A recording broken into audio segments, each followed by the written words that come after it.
You're watching a Highwire Media podcast. The Cowboys have revealed 2 free agents they want back in addition to Osa Odighizuwa. The Cowboys might know what they're doing this offseason. While evaluating prospects is the purpose of the NFL Combine, head coaches and general managers addressing the media offers a bevy of valuable information. Between quarterback speculation and teams granting trade requests, the news cycle is humming out of Indianapolis. While nothing groundbreaking has happened as it pertains to the Dallas Cowboys, we learned an important nugget about team's free agency strategy via Executive Vice President Stephen Jones. Jones told the Dallas Morning News that the Cowboys have started negotiations with free agent defensive tackle Osa Odighizuwa. That indicates Dallas is serious about retaining Odighizuwa, who was among the most disruptive interior defenders in football last season. Re-signing Osa would be a dream start to the offseason. You'd be hard-pressed to name 3 defenders more imperative than number 97, and his position is one of the most important in defensive coordinator Matt Eberflus's scheme. While retaining Odighizuwa is a big priority, Jones also peeled back the curtain on other impending free agents the team wants back. In addition to Odighizuwa, Jones made it clear that Dallas wants to keep cornerback Jourdan Lewis and running back Rico Dowdle, saying, quote, "We're very interested, obviously. Definitely J-Lou. He's our starting nickel. We're interested in getting him back. The same with Rico, obviously. Rico had a great year. He got most of his yards in half of a season once we got back committed to the run. Lewis should be more of a priority than Rico, but that quote is very encouraging as Lewis and Dowdle were 2 of the Cowboys' standout players last season. Both players had the best season of their respective careers in 2024. Lewis is one of the NFL's most underrated nickel corners. He posted the 9th best coverage grade last season among 70 cornerbacks, who logged at least 400 coverage snaps and 10th lowest average depth of target per PFF. A 3rd-round pick by Dallas in 2017, Lewis's bulldog mentality is why he is universally regarded as the heartbeat of a secondary that includes multiple All-Pros. It cannot be overstated how devastating it would be if the Cowboys are unable to sign him. Losing Dowdle would be nearly as devastating, but re-signing him would be a smart piece of business after the former undrafted free agent was one of the league's most productive running backs in the second half of last season. From Week 7 on, a 10-game sample size, Dowdle averaged 95.1 rushing yards per game with 4.73 yards per carry to boot. Among running backs who tallied at least 180 carries, Dowdle ranked 6th with a 53.6 rushing success rate. While not a dynamic runner, he is a serviceable starter in the league.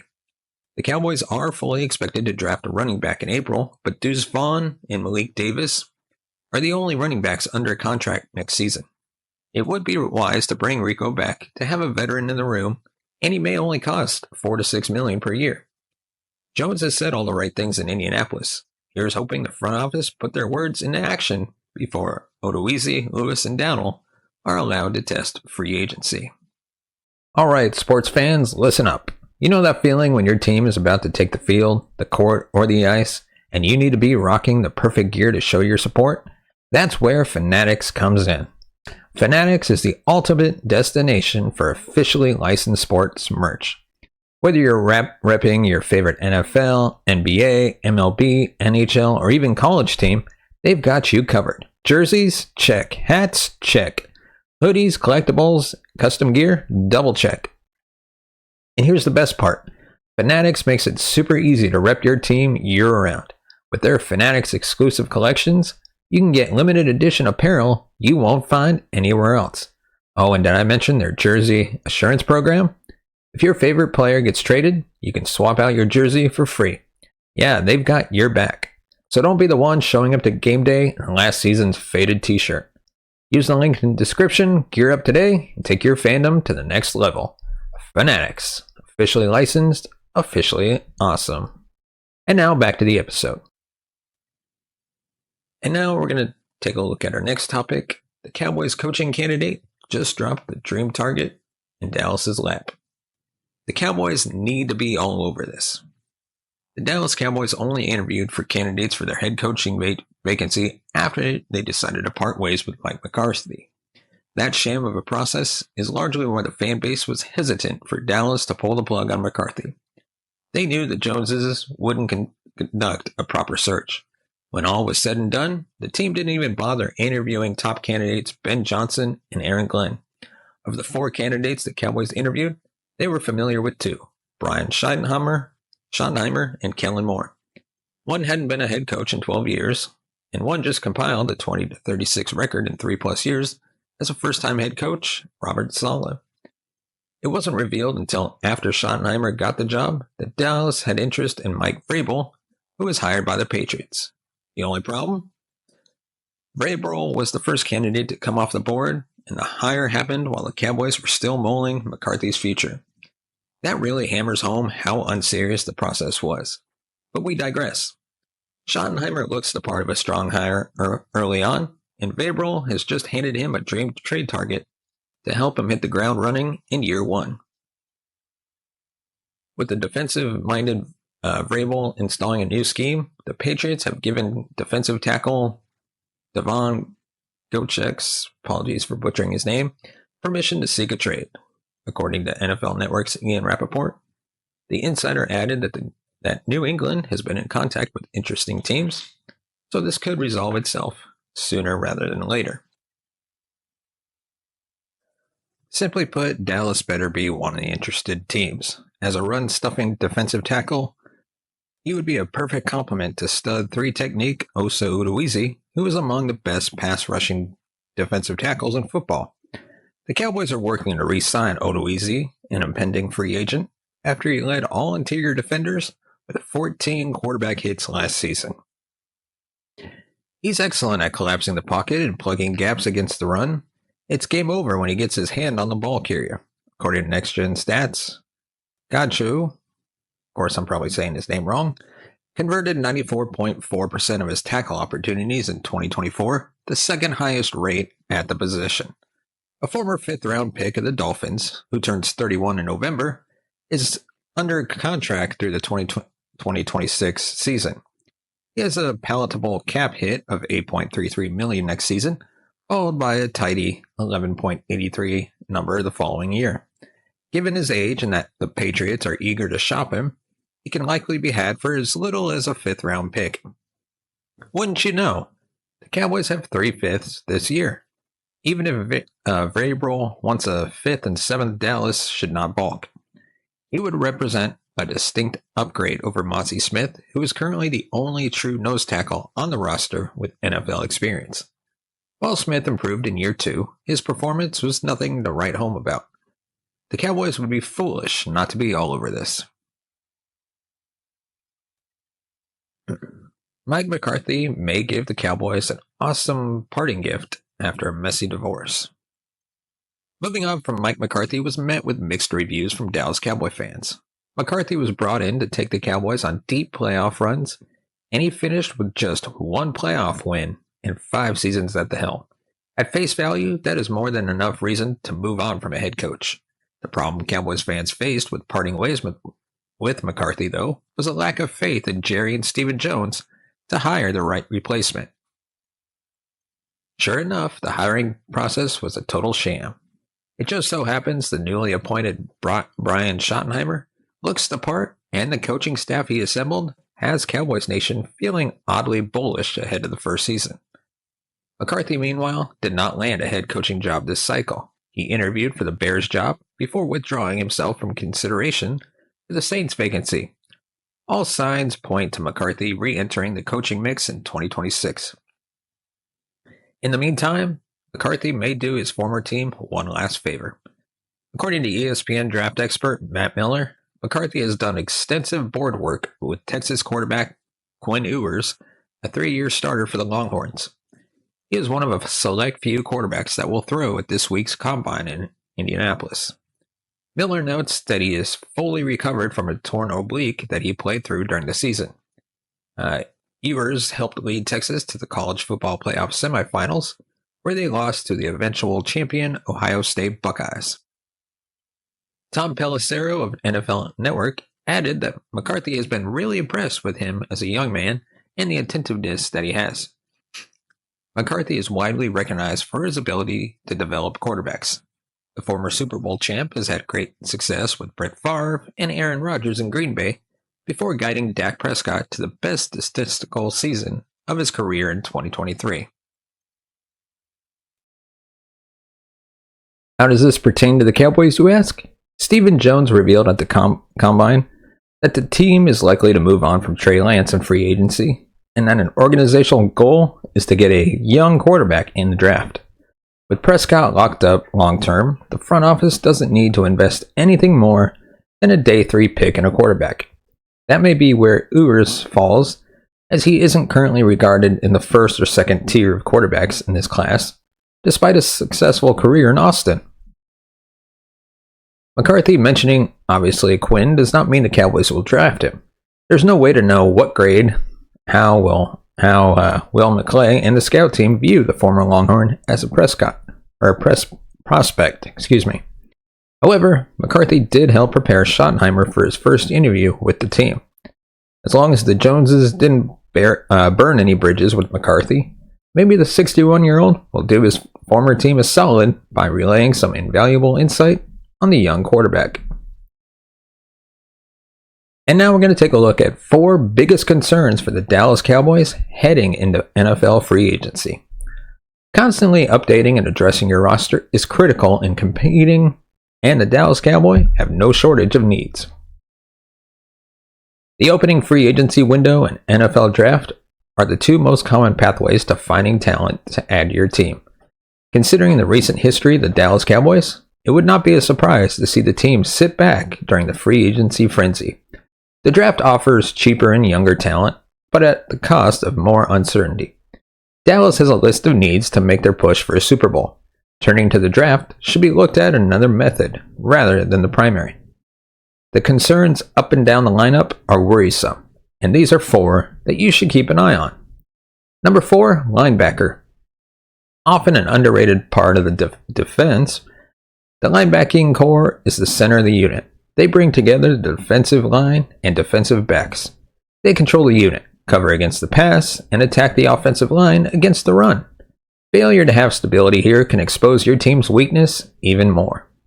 Once a strength in the late 2010s with the young duo of Jalen Smith and Leighton Vander Esch, the unit has failed to remain consistent since the duo's injury struggles. The return of DeMarvion Overshawn was promising before he himself suffered yet another brutal knee injury requiring surgery. What remains are 2 veterans up for free agency in Eric Kendricks and Nick Vigil, an inconsistent and undersized Damone Clark, a promising sophomore in Marius Lufau, and a possible shift back to the position for hybrid safety Marquise Bell. Long story short, the reliability of the Cowboys have at that position is non-existent. They are undersized, too young and unproven, or too old and need a new contract. With the draft offering potential rather than certainty, looking to free agency should be the route the Cowboys front office takes. The crop of linebackers available in free agency is not that appealing, with the likes of Bobby Wagner, Kaiser White, Zach Bond, and Devondre Campbell highlighting the unit. The 4 are all in their late 20s or early 30s and has a likely possibility of joining teams with a more clear path to winning a championship. The Cowboys have had success drafting linebackers, although there is a weird trend of those who develop well ending up with injury issues. With only a handful of off-ball linebackers projected in the first 2 days of the draft, it's not a good year to bet on an immediate impact. Then number 3, wide receivers. I was leaning toward making this a pure wideout spot, but the recent lean to tight ends and their ability to change an offense changed my mind. The average player will not make much of a difference, but an elite talent like George Kittle and Brock Bowers can transform a good offense into a lethal one. This comes at a time when a top tight end prospect will be one of the most sought-after players to watch at the upcoming NFL Combine. Penn State's Tyler Warren not only led the team in the 3 major receiving categories, but is also a dependent blocker. One can argue Jake Ferguson is more than dependable as a starter, with Luke Shoemaker being a solid young backup. The former had a disappointing 2025 season, and the latter has not shown enough yet to be trusted. Having versatile tight ends will help quarterback Dak Prescott a ton. Something he missed this past season was the reliable safety blanket underneath, which Ferguson failed to replicate from 2023. No wideout stepped up in the role either, leaving superstar CeeDee Lamb as the only reliable option in the passing game. Brandon Cooks did not look the same when returning from a knee infection, and now, entering the final year of his rookie contract, Jalen Tolbert has played inconsistently. Someone needs to play alongside Lamb to bring this receiving core back to life.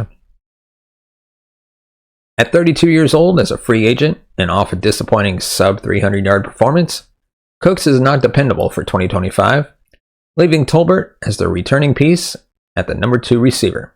That is not enough. Ripe with secondary receiving, free agency will be expensive, but could be worth it. T. Higgins tops the priority list, but is followed by the likes of Amari Cooper, Keenan Allen, and Stephon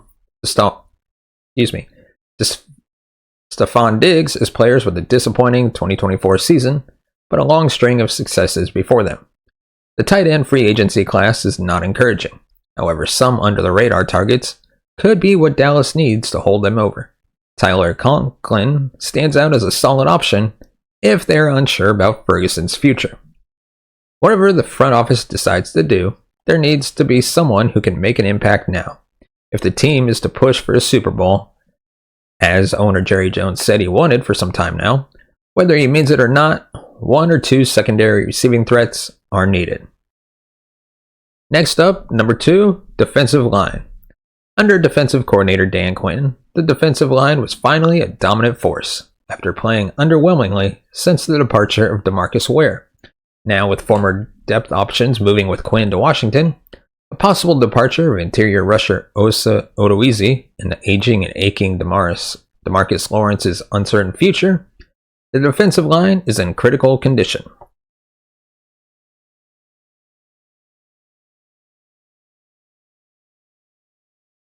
Micah Parsons is arguably the best defensive player in the NFL.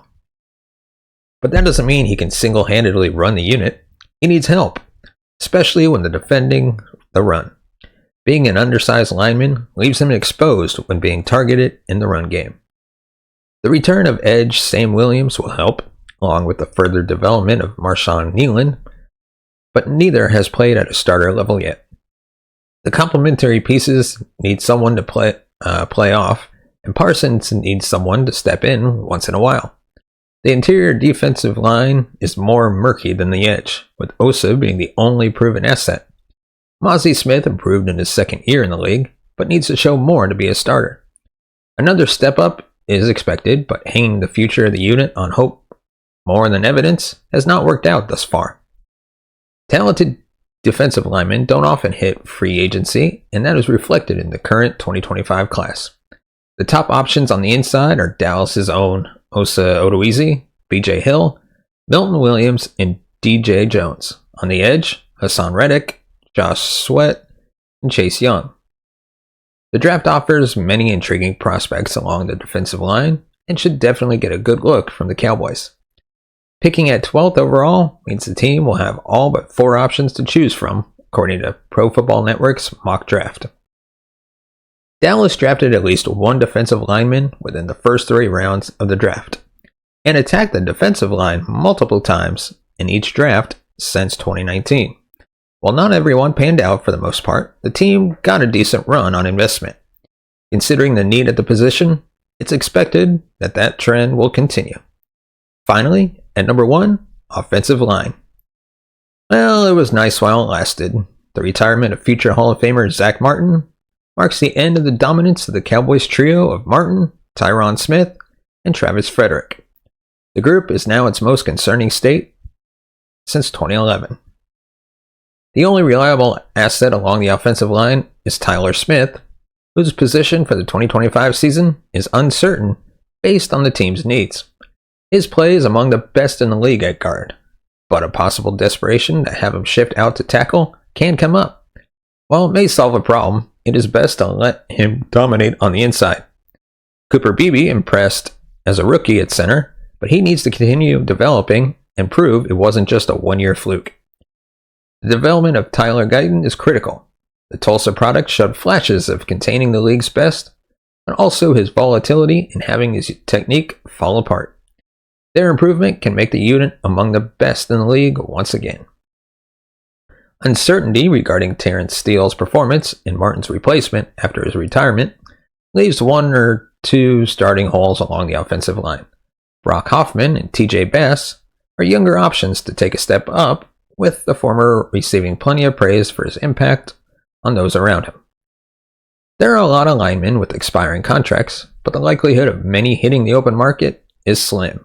The likes of Robert Jones and Trey Smith will catch the attention of most teams looking for interior help if they can afford it. Dan Moore and Ronnie Stanley highlight the tackle class, if available. Offensive linemen are highly coveted in the draft. This time around, the class is expected to be lighter than usual. There are not as many NFL-ready players as there have been the past couple of seasons. The team has a strong history of hitting on drafting and developing linemen, but with all their current projected started outside Steele playing on the rookie deal, the unit needs a veteran presence. On a positive note, there are pathways to solving the Cowboys' issues. The negative is that there is only $2.47 million in cap space to work with before working around current contracts on the roster. Working on the contracts of Steele and quarterback Dak Prescott can open up $50 million in cap space, so it's more than possible for the front office to make it work.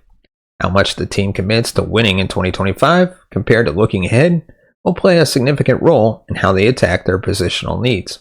After the lackluster follow-up to Jerry Jones' famous all-in quote, learn to not judge by the front office's words, but by their actions. And now we're going to take a look at 4 quarterbacks the Cowboys could pick in 2025's NFL Draft after a recent revelation. The Dallas Cowboys may be done with the whole Trey Lance experiment that never went anywhere, and Dak Prescott is clearly still locked in as the team's franchise quarterback, but Stephen Jones may have added a little spice to their quarterback room with his most recent revelation. Not only did Jones confirm that Lance likely won't be back in 2025, but he also added that Dallas expects to draft a quarterback in 2025. While this class has been derided as a subpar collection of signal callers lacking in quality, there are some intriguing mid-round players worth developing into a high-end backup for Prescott. Don't be surprised if one of these 4 quarterbacks ends up coming to Dallas in the 2025 NFL Draft. The Cowboys may not be in the market for a new starter in 2025, but they seem to have taken an interest in a solid backup that can guard against any future Prescott injuries. And as I go through these 4, I apologize for butchering their names. I'm definitely going to do that. Try not to, but it happens. So, number 4 from Louisville, Tyler Show. He's been featured in mock drafts quite often at Oregon and Texas Tech, but injuries often got the best of him. After a strong final college season with the Cardinals, he's put enough on film to get a team like Dallas interested in using a day 3 pick on him and his big arm. He is straight out of central casting, as the 6'5" gunslinger can avoid turnovers, fit the ball into tight windows, and avoid sacks. His lack of tremendous athletic ability could be overruled by traits that will help him become a very successful backup quarterback in this league. Number 3, Riley Leonard from Notre Dame. Leonard has a way to go as a passer, as there are some concerning lapses in accuracy and poor decision-making moments that will knock him down to the day 3 range. However, of the day 3 prospects on the board, he may clearly have the highest ceiling due to his physical gifts. Leonard is a great playmaker out of the pocket, using his legs and strong arm to great effect against premier competition. Leonard will need a year of seasoning on the bench, and Dallas could be the perfect spot for him. Number 2, Will Howard. Howard, who led the Buckeyes to a national championship, is a bit of a unique prospect. While he doesn't have that one standout trait that will get the teams chomping at the bit to select him, the fact that he does a little bit of everything well at the quarterback position should be very appealing. Howard is a bigger quarterback with solid mobility and a good downfield arm that will help him reel off some big plays with relative ease. Fresh off the best season of a long college career that began at Kansas State, Howard should have no trouble impressing a team like Dallas. And finally, number 1, Jalen Milroe from Alabama. Every year there's one quarterback prospect that gets picked higher than their stats would suggest due to their otherworldly physical tools.